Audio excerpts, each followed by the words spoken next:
तो फिलहाल हम देखते हैं इस क्वेश्चन को। कल बात मैंने आपको ये समझा दी थी कि इस पॉइंट चार्ज से इस डिस्क के ऊपर इलेक्ट्रिक फील्ड लाइंस इसे क्रॉस कर रही हैं, तो डेफिनेटली फ्लक्स तो इसके साथ एसोसिएट होना ही चाहिए। अब बात है उसे कैलकुलेट करने की। सो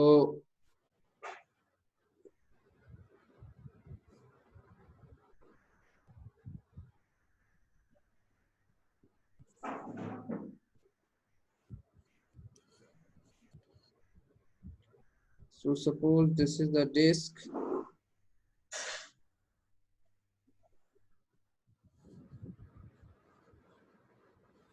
center O, radius R, there is a point charge Q,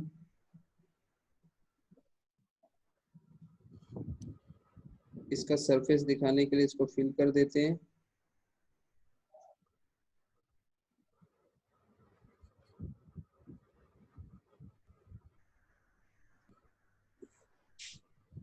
now step ये था कि y रेडियस पे आप एक रिंग बनाइए और उसकी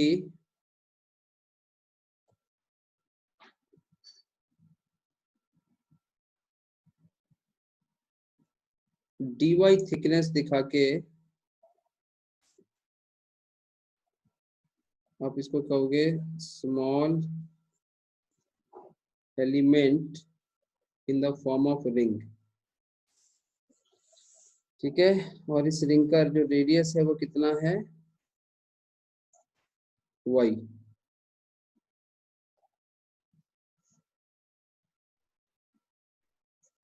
यहां तक किस किस को क्लियर है, एक बार बता दो मुझे।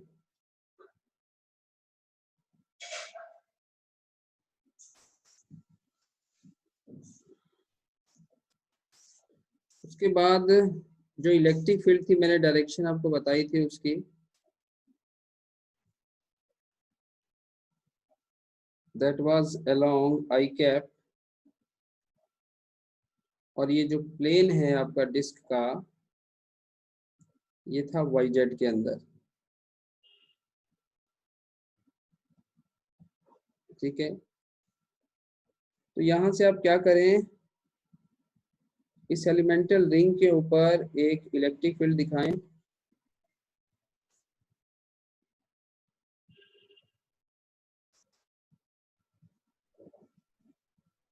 ई अच्छा सॉरी एक सेकेंड, यहाँ पर हमने इलेक्ट्रिक फील्ड हमें दिखाने की तो जरूरत है ही नहीं यहाँ पे।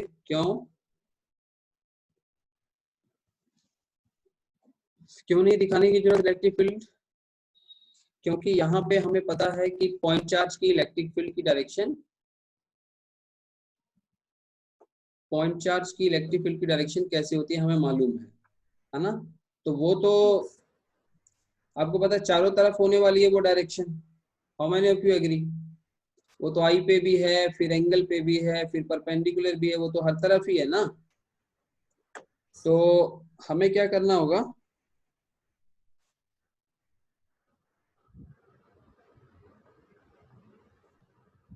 इस तरीके से एक हमने एलिमेंटल रिंग के ऊपर उसको ई कितने एंगल पे दिखा दिया, थीटा एंगल पे दिखा दिया। दिखाने के बाद देखो इस डिस्क का जो डीए वेक्टर बनेगा वो फिक्स है। How many of you agree? क्योंकि क्योंकि ये वाई जेड प्लेन अगर इसका फिक्स है तो डीए वेक्टर तो फिक्स होना चाहिए।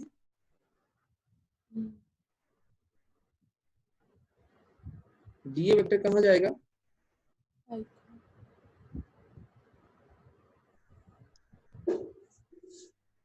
थोड़ा नेट स्लो है इसलिए वो थोड़ा यहाँ देरी से आ रहा है,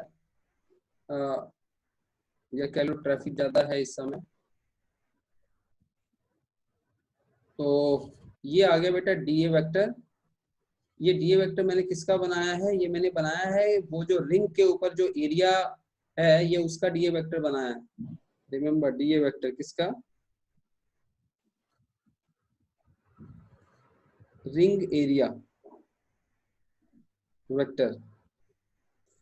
अब आप देख पा रहे हो इस ई में और डी में कितना एंगल होगा, जल्दी बताओ। ई और डी में कितना एंगल होगा, anybody guess? Theta. Theta theta ही तो होना चाहिए, ये वाला थीटा, यही थीटा यहाँ होना चाहिए। Very much clear. अब यहाँ अच्छी बात ये है कि हम करने क्या जा रहे हैं, हम निकालने जा रहे हैं let d phi e is the small flux associated with ring। ठीक है, d phi is the small flux associated with ring। तो स्मॉल फ्लक्स को निकालने जब हम जाएंगे तो टेक्निक क्या लगाएंगे, E। पहले तो ये डिसाइड करें कि फ्लक्स के हमारे पास दो फॉर्मूले हैं ना, एक तो हम सीधा फ्लक्स लगा लेते हैं E डॉट एरिया वाला, और एक हम लगाते हैं कैसे, इंटीग्रेट करके। तो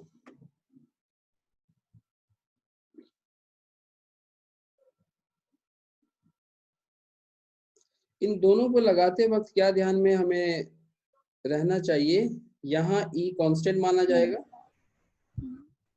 और यहाँ पे E variable. How many of you remember this?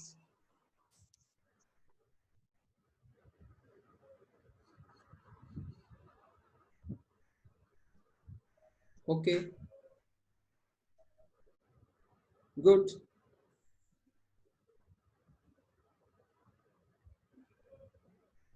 Very good. अब यहाँ एक और अच्छी खास बात जबर है ध्यान देने वाली, ये जो इलेक्ट्रिक फील्ड का जो मैग्नीट्यूड है, आपको लगता है कि इस पूरी रिंग के ऊपर कांस्टेंट होगा?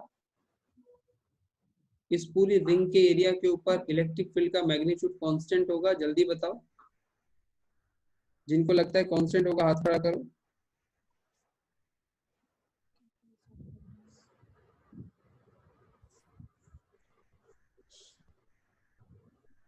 बेटा डेफिनेटली डेफिनेटली कांस्टेंट होगा, बिकॉज जो इलेक्ट्रिक फील्ड है वो दो बातों पे डिपेंड करती है, क्यू पे और उसके डिस्टेंस पे।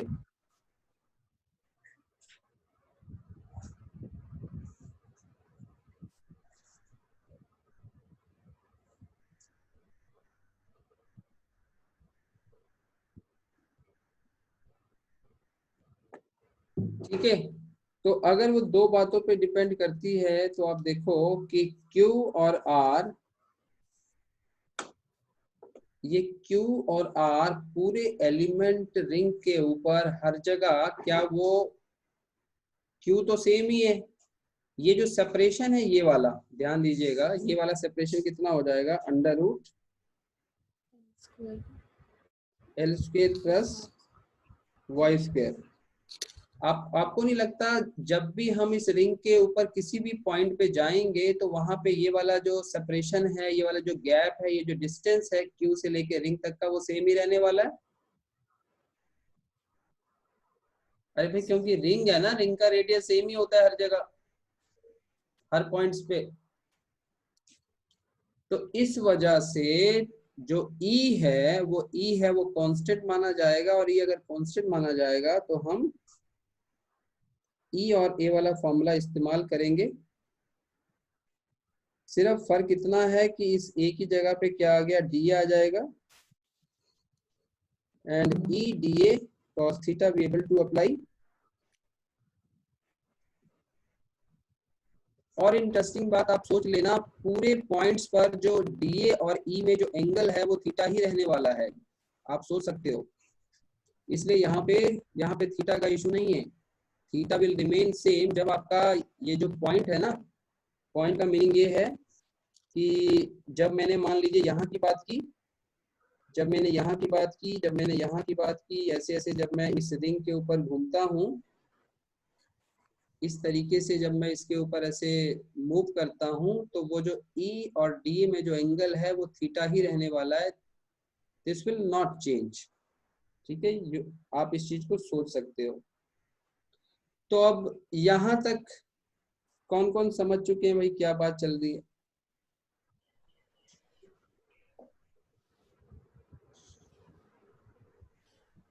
ठीक है, वेरी गुड। ओके, तो अब उसके बाद आपको E की वैल्यू को भरना है। E की वैल्यू क्या हो जाएगी?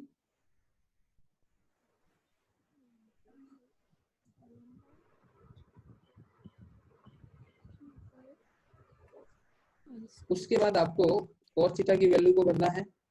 What is cos theta? Base over the hypotenuse. So the base is L, hypotenuse is this under root. Now we have to integrate this. So integration में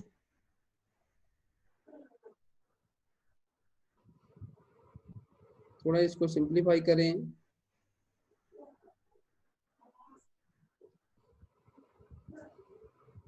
It will be raised to power 3/2.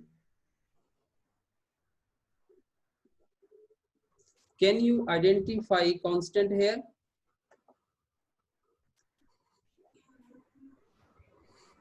अच्छा, हाँ हाँ हाँ, एक चीज रह गया बेटा।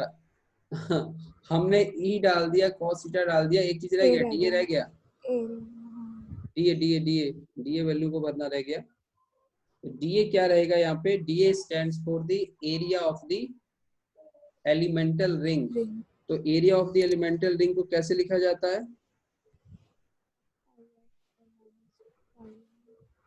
किसी को पता है? इसके लिए स्पेशल फॉर्मूला ये लगता है circumference 2 pi r dr।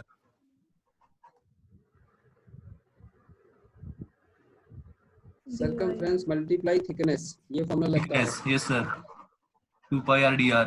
Circumference है बेटा 2 पाई y, रेडियस y है ना यहाँ पे, और थिकनेस है dy। सो ये DA का फॉर्मूला यहाँ लगेगा।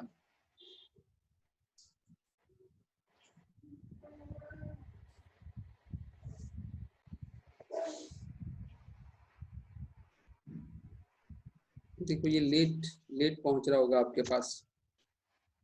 मेरी आवाज पहले पहुंच रही है और ये लेट जा रहा है क्या?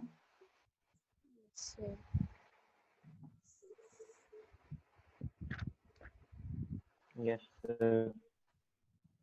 या मुझे ऐसा लग रहा है आपके पास ठीक पहुंच रहा है? 2 पाई y dy, तो ये बेटा वैल्यू ये डाल दी हमने। अब मेरे को बताओ, कैन एनीवन गेस यहाँ वेरिएबल कौन है? जल्दी बताओ। y है। Very much clear. वेरिएबल यहाँ y है, तो कॉन्स्टेंट्स बाहर आएंगे। कॉन्स्टेंट्स में 1/4 pi epsilon not QL 2 pi QL 2 पाई से बचा y dy। और आप देखिए जो ये जो नीचे है ना, क्योंकि इस एक्सप्रेशन के अंदर आप देखो यहाँ पे y स्क्वायर आ रहा है, और y हमारा क्या है? वेरिएबल है। तो इस एक्सप्रेशन को तो बाहर निकाल नहीं सकते हैं, तो इसको क्या करना पड़ेगा? यही नीचे रखना होगा ना इसको। तो भाई आप समझ चुके हैं यहाँ तक की situation. QL 2 epsilon not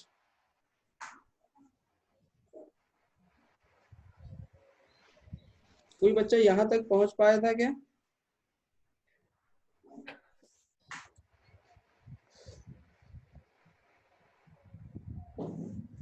Anybody have reached to this situation? Okay, ओम भट्ट भी, अमरनाथ भी, वंदना भी। तो इससे आगे आपको नहीं समझ में आया? आप ये कहना चाह रहे हो? सर लिमिट्स का वो थोड़ा कंफ्यूजन हो गया था। नहीं, लिमिट्स तो क्लियर है, लिमिट्स लगनी है y की, लिमिट्स लगेंगी सर इनिशियल। ठीक है, लिमिट्स लगनी है y की, तो y stands for the radius of the ring, तो वो तो हो जाएगा 0 से capital R। Limit is not the issue. Vandana तुम बताओ, यहाँ के बाद क्या हुआ था, क्या मुश्किल आ रही थी? Sir L square plus Y square को इंटीग्रेशन कैसे करनी है? एल स्क्वायर तो वो है ना कांस्टेंट। हाँ, आपके लिए मुश्किल ये आ रही है कि इसको इंटीग्रेट कैसे करना है। क्यों? क्योंकि यहाँ आप कोई भी आपका डायरेक्ट फॉर्मूला यहाँ नहीं लग रहा है, ठीक बात है। तो मेरे हिसाब से आप एक बार और कैलकुलस अगर रिवाइज कर लो तो बेटा बढ़िया रहेगा आप सभी लोगों के लिए, क्योंकि जहां तक मुझे उम्मीद है हमने इंटीग्रेशन में एक सब्स्टिट्यूशन इंटीग्रेशन भी करी होगी। यस सर, हाँ ठीक। तो क्या यहाँ सब्स्टिट्यूशन इंटीग्रेशन लगने वाली है क्या? यहाँ पे देखो आप ध्यान से, अगर मैं इस वैल्यू को कुछ सब्स्टिट्यूट कर दूं तो ये इंटीग्रेशन आसान हो जाएगी। और हमें ये कैसे पता चलता है कि सब्स्टिट्यूशन इंटीग्रेशन हमारी हेल्प करने वाली है? उसका सिंपल तरीका ये है कि अगर इस एक्सप्रेशन का डिफरेंशिएशन अगर ऊपर आ रहा है तो सब्स्टिट्यूशन इंटीग्रेशन आपकी हेल्प करेगी। अगर आप इसे मान लो, आप इसे x मान लेते हो,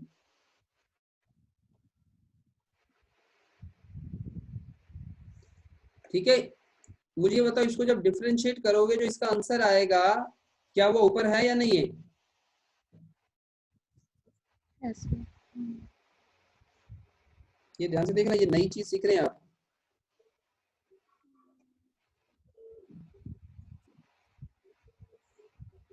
और यही चीजें कंपटीशन लेवल में आती हैं, ठीक है ना। वो जजमेंट जो कंपटीशन है यही क्रिएट होता है कि कितने बच्चों को इसे डील करना आता है कि नहीं आता है। So differentiate with respect to y is dx by dy। इसकी डिफरेंशिएशन मुझे कौन बता सकता है इस हिस्से की? हाथ खड़ा करिए जल्दी से।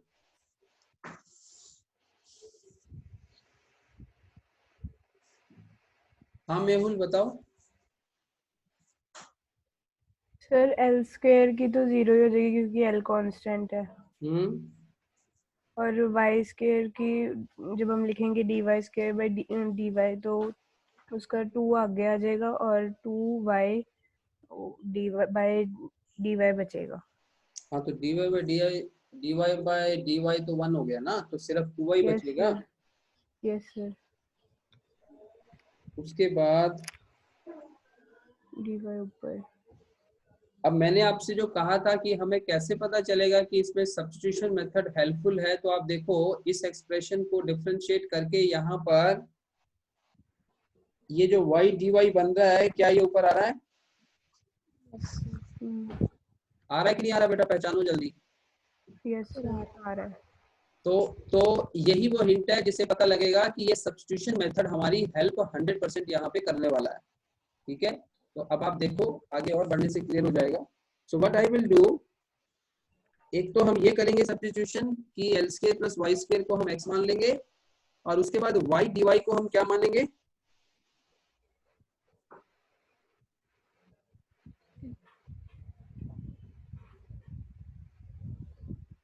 ये देखो आप y dy की वैल्यू मैंने कितनी निकाल ली? हाफ dx, ठीक है। अब इस 3 और 4 को आप 2 में डाल दो।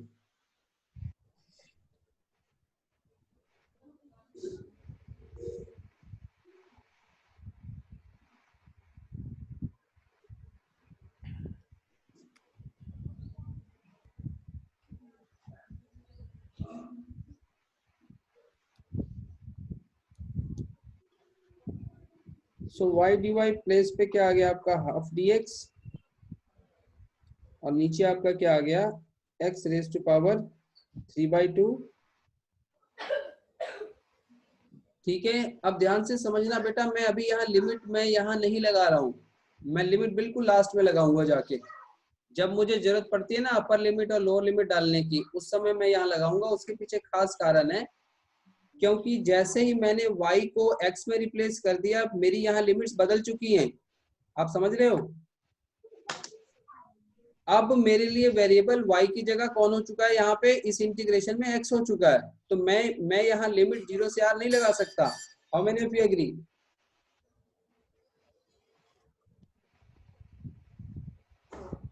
सो this is very very important point to be understood कि यहाँ 0 से r लगा देंगे तो ये लिमिट, मतलब ये इक्वेशन गलत हो जाएगी।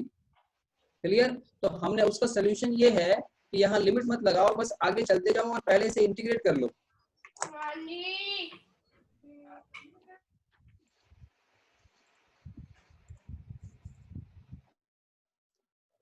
सो QL 2 एप्सिलॉन नॉट, ये हाफ बाहर आ गया, जल्दी से बताओ।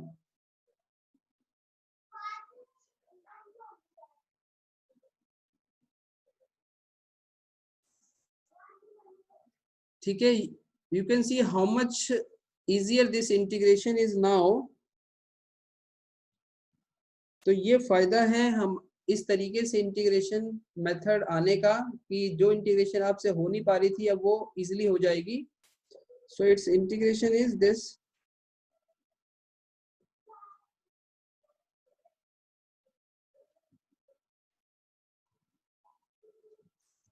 ये आंसर कितना आ जाएगा, -हाफ, वो -हाफ ऊपर जाके उसको ऐसे लिखिए, और जो x की पावर -हाफ बचेगा उसे नीचे ले आइए।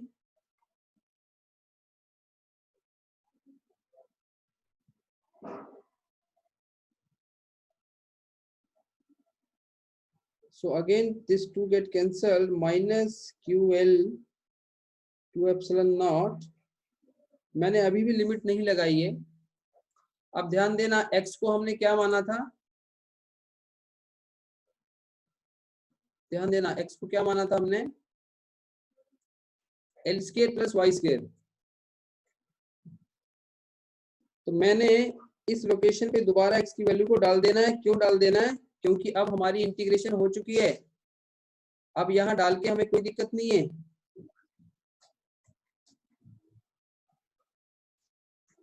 ठीक है बेटा, तो इंटीग्रेशन होने के बाद दोबारा हमने x को रिप्लेस कर दिया ताकि जो हमारा वेरिएबल है वो y का y बना रह जाए, y का y बना रह जाए। और अब फायदा क्या होने जा रहा है इससे हमें, कि जो लिमिट है वो y की लगेगी, और y की लिमिट हमें मालूम थी कि नहीं शुक्ला जी, y की लिमिट मालूम थी, that was 0 to r।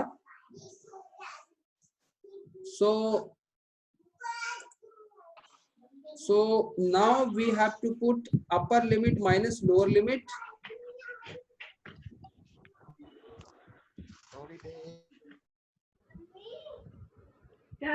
Limit कहाँ लगेगी बेटा, जहां पे वेरिएबल है वहां लिमिट लगाओ, अपर लिमिट,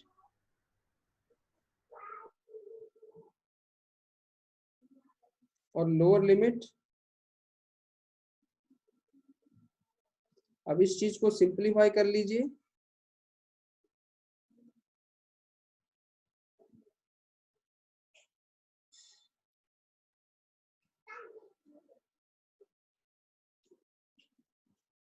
और ये जो माइनस है उसको आप अंदर भेज दो,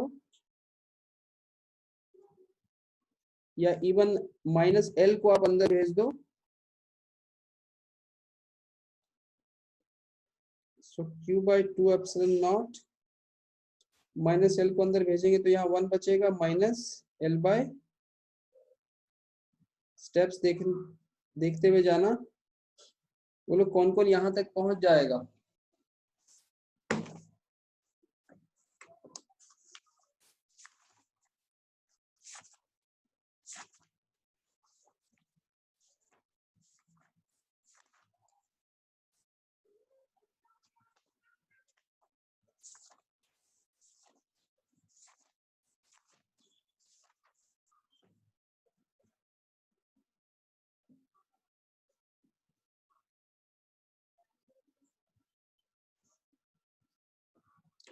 So in this way, this is the final expression for our answer. आप चाहे तो यहाँ पे इसको LCM ले लें या छोड़ दें, वो आपकी मर्जी है, बट ये यहाँ तक आने के बाद ये फाइनल हो चुका है हमारा काम।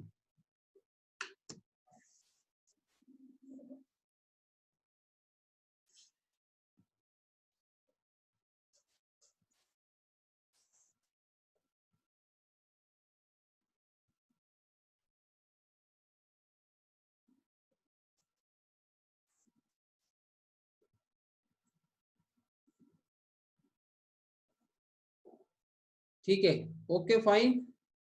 तो किस किस को ये क्वेश्चन अच्छा लगा? आपको बहुत कुछ अच्छा इसमें सीखने को मिला है।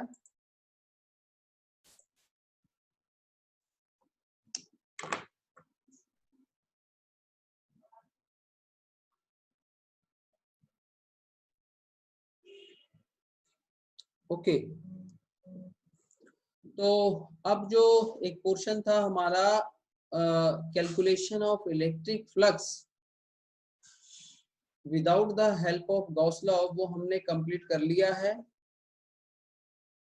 ठीक है, और आप आराम से अब इलेक्ट्रिक फ्लक्स के क्वेश्चंस आप कम से कम आपको आइडिया होगा कि कोई भी क्वेश्चन आने से उसे कैसे करना चाहिए। ठीक है,